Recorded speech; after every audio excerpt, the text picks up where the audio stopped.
Salut les amis, j'espère que ça va pour vous. Donc voilà, ça y est, j'ai improvisé un studio dans mon jardin. Je profite du matin que tout le monde dort encore pour pouvoir faire cette vidéo, ce que j'ai tenté hier mais c'était impossible.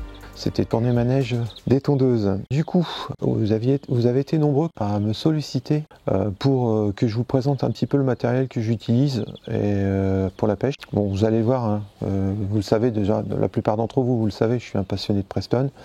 Mais avant de commencer, je vais d'abord être clair et précis avec vous. Tous les produits qui existent pour la pêche sont excellents. Il y en a des biens, des pas bien. C'est à vous d'essayer. Vous avez des affinités pour des produits ou pour d'autres. Moi, je vous présente mon matériel. Voilà, vous en faites ce que vous voulez. C'est mon expérience, mon retour à moi. Et je suis sûr que si je pêchais avec d'autres marques, ça serait pareil. Ça se passerait très très bien. C'est parce que j'ai une affinité pour Preston. J'adore ce matériel, j'adore les consultants, je les aime bien, j'ai un feeling avec eux, ça se passe super bien. Et tout le matériel que j'ai essayé avec Preston, ça s'est toujours bien passé. C'est pour ça que je continue. Mais ça ne m'empêche pas, par contre, pour aller regarder des vidéos, d'aller voir d'autres marques, pour s'enseigner. De toute façon, il faut s'enrichir les amis, il faut ouvrir ses chakras, il faut regarder ce que se fait un peu partout, et prendre à droite, à gauche, il y a d'excellents produits dans toutes les marques. Voilà. Je ne suis pas en train de faire une vidéo 100% pour Preston. Cette vidéo, elle vient de moi. Elle est juste pour le plaisir de vous partager et par rapport aussi à répondre aux gens qui m'ont posé pas mal de questions. Voilà, le sujet est clos. Donc comme je disais, j'ai préparé un peu le matériel. Aujourd'hui, je vais vous présenter le matériel au cou. La prochaine fois, je vous montrerai le matériel que j'utilise pour le feeder. Et des fois, vous verrez, et à la fin, vous verrez tout ce que j'arrive à mettre sur mon chariot pour pêcher un 24 heures par exemple, à la fois en open, c'est-à-dire soit au feeder à l'anglaise, enfin tout ce qu'on a le droit, tout ce que vous avez en matériel qui est autorisé. Voilà. Donc pour commencer,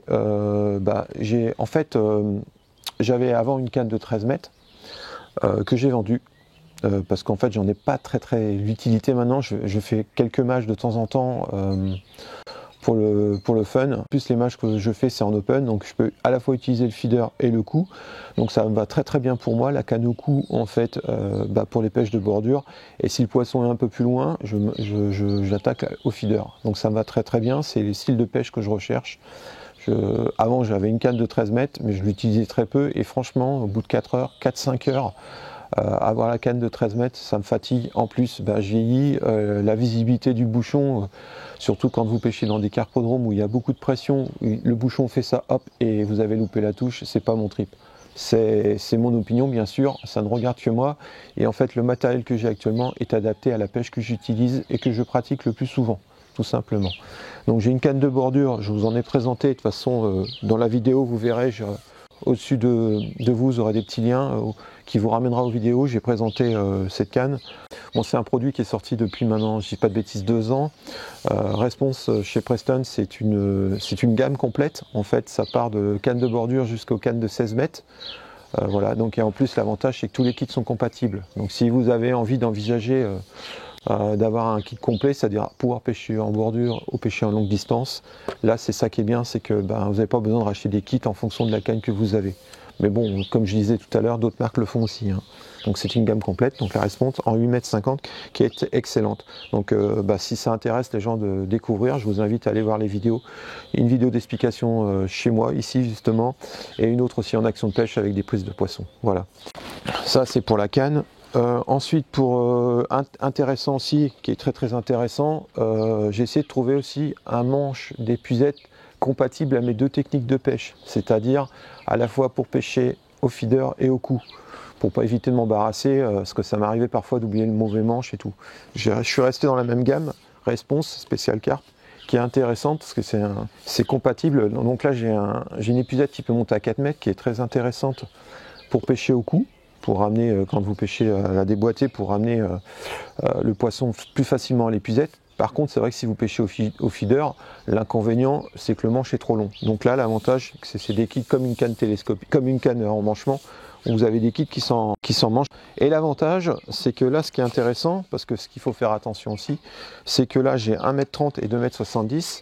Ici, c'est indiqué, et c'est renforcé. Donc ça veut dire que quand vous prendrez le manche à l'épuisette, si vous n'utilisez pas la totalité de la longueur de l'épuisette, donc 4 mètres, au moins c'est renforcé. Il n'y a pas de risque de casser le matériel. Voilà. Et pour terminer sur les épuisettes, comme on est sur le sujet épuisette, je vais vous montrer aussi quelque chose, vous l'avez peut-être déjà vu lors de mes vidéos. J'avais dû évoquer un peu le sujet. Je suis tombé amoureux d'un système qui est de chez Corom, Preston aussi le font, mais au départ c'était Corom qui l'avait lancé. C'est un système en fait de clippage, mais maintenant de toute façon sur les stations ils utilisent pas mal ce système, avec un petit carré. Et ça vous permet en fait d'un seul cas de fixer votre épuisette. C'est assez solide.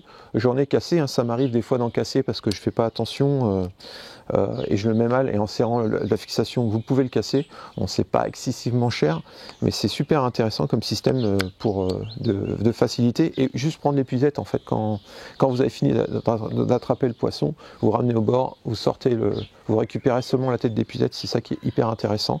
Et aussi un autre sujet, comme moi je pratique quand même sur un plan d'eau où j'ai différents potentiels de poissons, ça me permet quand même d'avoir deux styles d'épuisette, donc de tête d'épuisette, pardon. C'est-à-dire qu'en fait, je vais tomber sur un gros poisson, je suis tout seul en train de pêcher, c'est pas forcément évident. Bon, après il faut se débrouiller quand même.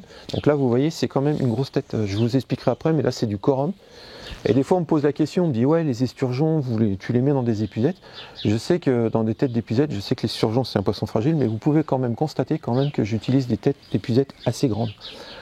Par rapport, toujours pareil, aux esturgeons que j'attrape. Si j'étais sur des esturgeons d'un mètre 30 à 1m40, c'est clair que dans une tête d'épuisette, c'est pas à faire, c'est déconseillé.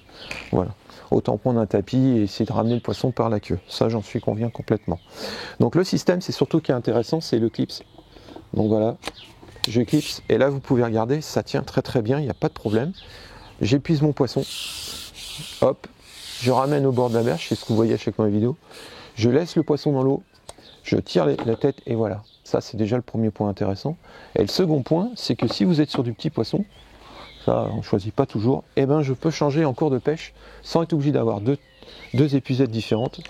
Hop, j'ai le clips et ça c'est top. Donc ça c'est un truc qui coûte pas cher, qui est très utile, qui est vraiment adapté à moi, à ma situation quand je pêche. Alors je sais que certaines personnes qui me suivent sur ma chaîne YouTube sont un peu dans le même style que moi, donc ça c'est un truc, c'est un petit produit Saton que vous connaissez à utiliser, qui est très pratique. Bon, je vais pas dire c'est du consommable, ça arrive d'en casser, ça je vais être honnête avec vous, j'en ai cassé, mais c'est assez solide et il n'y a pas de problème. Et c'est vraiment pratique. Et l'avantage après, c'est que quand vous allez soit sur un tapis de réception ou dans un brancard, vous n'êtes pas avec le manche en l'air et tout, à faire des trucs, à taper partout. Et donc voilà, c'était surtout ça que je voulais vous montrer. Ensuite, pour les gens qui aiment bien faire de la pêche en stocking, moi c'est mon cas aussi, ou pour des aspects aussi de praticité dans la voiture quand vous rangez le matériel, il y a Corom qui fait des têtes d'épuisette.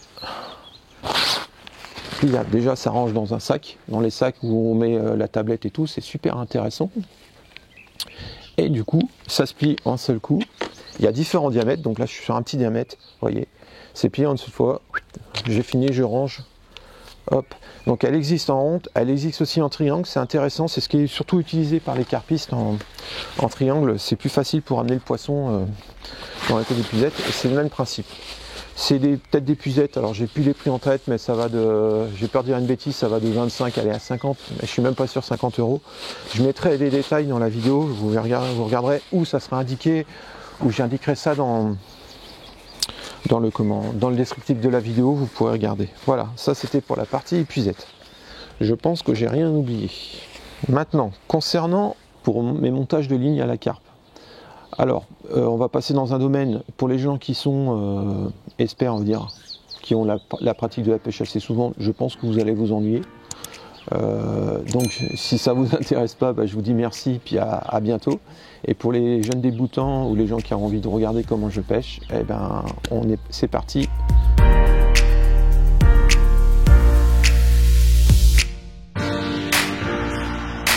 Alors c'est parti les amis, on continue. Alors là c'est la pratique de la pêche à la carpe au cou en bordure exceptionnellement, donc parce que moi c'est 95% de ma pêche quand je pratique la pêche au cou. Je pêche plus que comme ça maintenant. Donc je vais vous montrer un peu, comment je monte mes lignes, quel fil j'utilise, quel élastique j'utilise, les plombs que j'utilise, les hameçons que j'utilise, les bouchons. Après ça c'est tout relatif. C'est ma technique à moi, c'est mon approche à moi. Je suis sûr et certain que j'ai peut-être des erreurs, mais il faut vous dire les amis que la pêche, rien n'est écrit.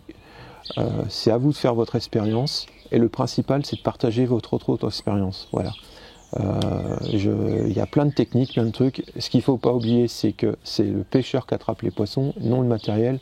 Et c'est pas le matériel qui fait le pêcheur. Voilà, c'est ça que je voulais dire. Donc voilà. Donc concernant donc ma canne de bordure Response que je vous ai présenté tout à l'heure, moi j'utilise les élastiques Cedrom parce que c'est adapté. Sur ma canne de bordure, je peux, comme c'est des cannes avec des kits tout préparés, je peux monter maximum à 3 mm, c'est grand maxi. 2,45 franchement c'est le meilleur compromis parce que vous avez vraiment l'élastique qui glisse bien dans la tulipe. Mais 3 mm ça passe encore. J'utilise bien sûr des élastiques creux moi. Pourquoi j'utilise des élastiques creux? C'est toujours comme tout à l'heure je vous disais, c'est par rapport à la situation où je pêche. Si je pêchais dans des obstacles, si je pêchais avec en flotte tube et que je serais à ras des obstacles, il serait plus intéressant d'utiliser les élastiques plats. Moi ça me convient très bien, ça va très bien avec la canne par rapport à la pêche que je fais. Donc là j'ai des types d'élastiques, donc ça va donc c'est 2,5, pardon, je disais 2,45, c'est 2,5 à 3 mm. Après c'est facile avec Cedrom, vous avez une couleur qui correspond au diamètre, mais je crois que toutes les autres marques le font aussi, c'est le même principe. Voilà. Ensuite concernant le fil, moi ça va être tout simple, ça va être uniquement, c'est 99% de mon temps, j'utilise un fil mais qui est très vieux, qui coûte pas cher, qualité-prix qui est excellent, c'est le Colnix 5000. Voilà. En termes de taille, ça va être simple, je vais si je ne dis une bêtise, de 14 centièmes jusqu'à 30 centièmes, 35 centièmes vraiment, mais grand maxi. Et sinon ma moyenne, en moyenne je pêche à 22-23 centièmes. C'est vraiment la taille de fil que j'utilise. Pourquoi du 12, pourquoi du 30? Tout simplement qu'en début de saison, on va avoir tendance à pêcher avec du fil fin. Et en fin de saison ou en pleine saison, on sera obligé de monter en diamètre parce que le poisson déjà est plus combatif. Il est moins, je dirais, moins tatillon sur les touches. Donc on aura plus de facilité et une garde pour vraiment contrer le poisson. L'hiver, le poisson mange moins, il est plus tatillon, tout ça, donc il faut avoir des montages discrets, c'est pour ça qu'on descend en diamètre de fil. Voilà. Ensuite, sur les bouchons, alors les bouchons, c'est un vaste sujet. J'utilise différentes marques, plein de produits, en fonction des situations. Donc j'ai eu du Cedrom, là en ce moment j'essaye les bouchons de Morgan Grégoire, Just Float. Voilà, donc il y en a plein, il y a plein de modèles. Parce que moi je pêche beaucoup à la patte, donc je cherche des bouchons à la patte.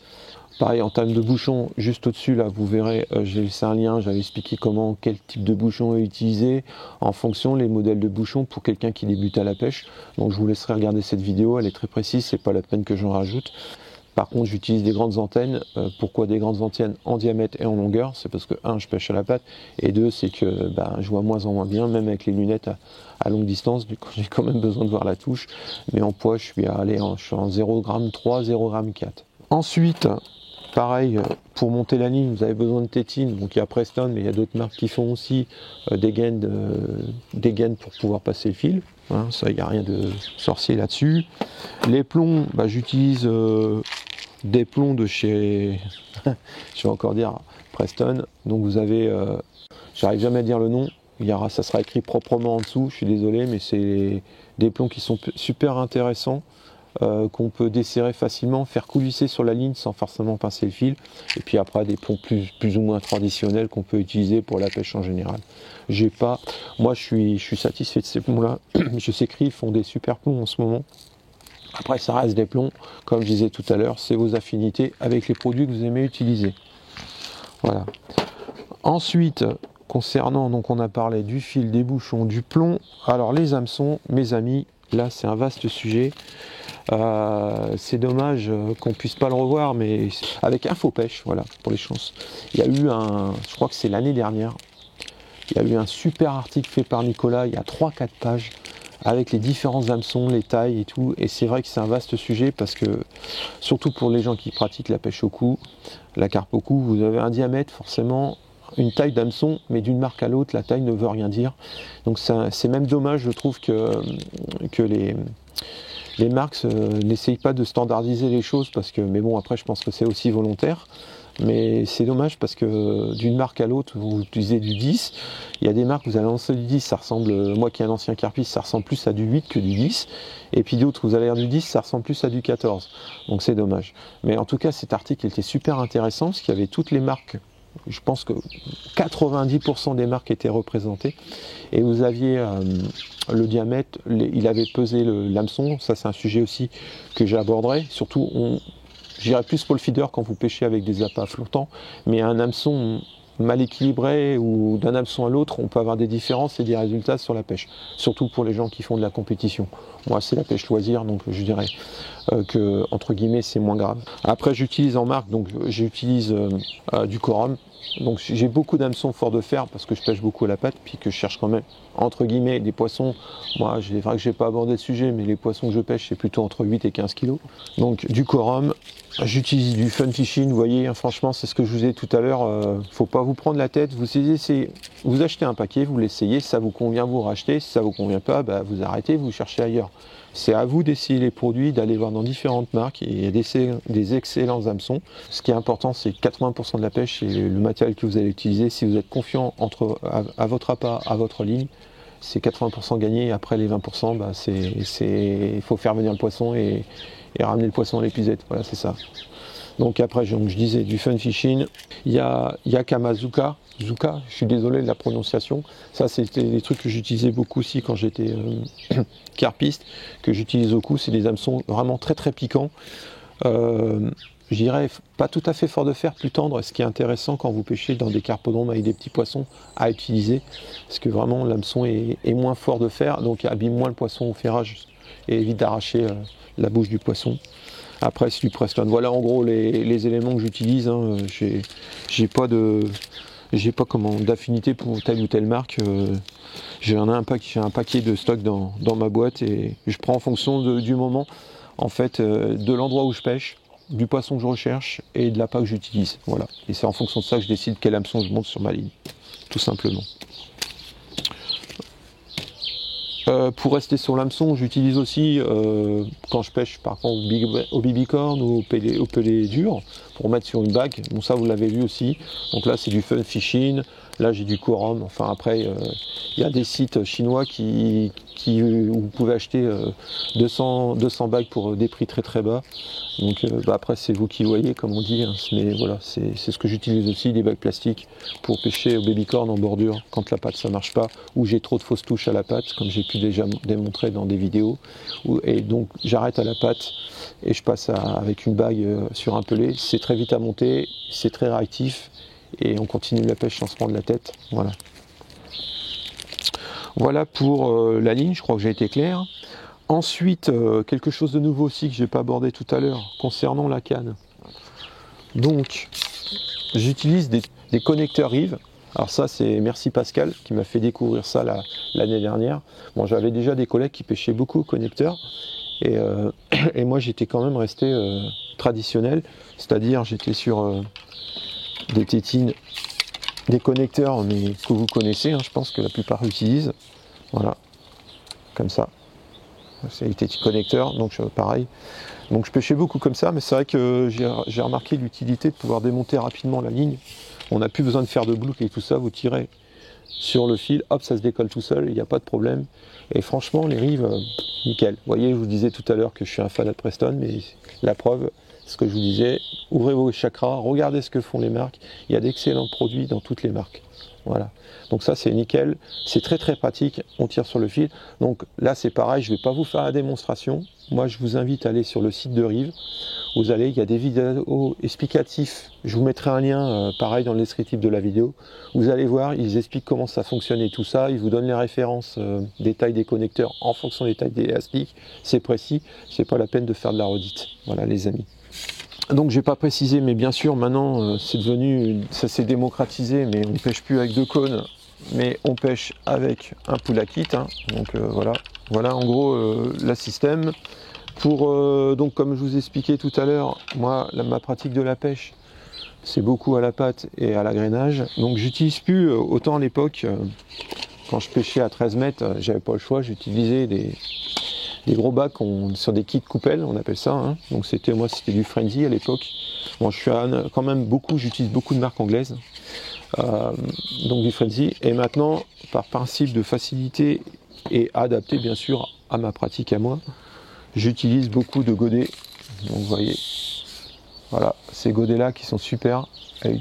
Voilà. Et godet aussi Frenzy pour amener la pâte. Alors vous voyez, là j'utilise, par exemple pour l'exemple ici, j'utilise 2 godets. Alors tout simplement, quand on pêche à la pâte, la truc importante, si vous voulez éviter les emmêlements, pour les gens qui débutent, ceux qui sont adaptés à la pâte, ils vont le savoir. Sur les grandes antennes, nous on rajoute ici à cet endroit-là, ici, je ne sais pas si vous voyez, voilà, où il y a mon doigt là, où je bouge, ici j'ai mis une petite tétine. La tétine est très utile et importante. Pourquoi elle est très importante? Parce que ça va éviter d'emmêler en cours de pêche. Sinon, ce qui va se passer, c'est que votre fil va faire une boucle et votre bouchon va s'emmêler et ça peut venir vite prise de tête. Donc ça, c'est un truc très très important pour les gens qui voudraient commencer à la pâte. Bien penser à mettre une tétine sur l'antenne du bouchon pour éviter l'emmêlage.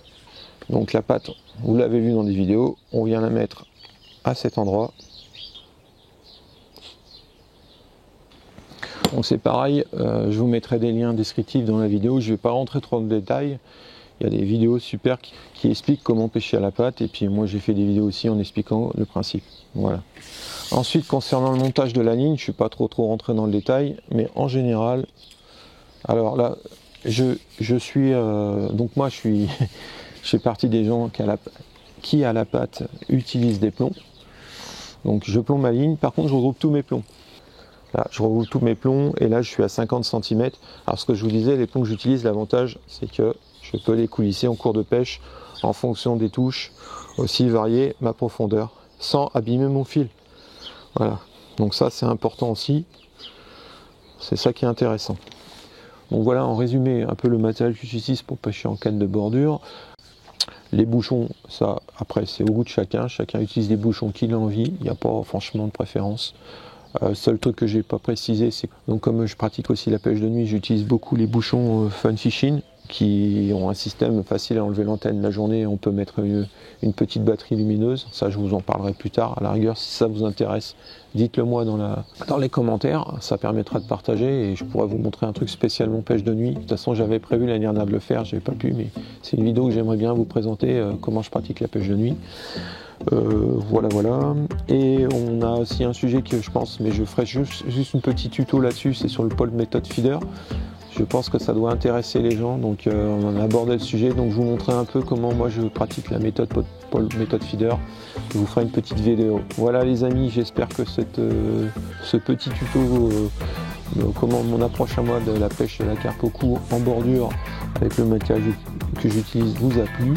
N'oubliez pas, un petit like, ça fait plaisir et ça fait faire de l'audience, ce qui permet d'en faire profiter un maximum des gens qui regardent cette vidéo. Les gens qui découvrent ce petit tuto, je vous invite à rejoindre la petite famille qui s'agrandit, mais s'agrandit, c'est super.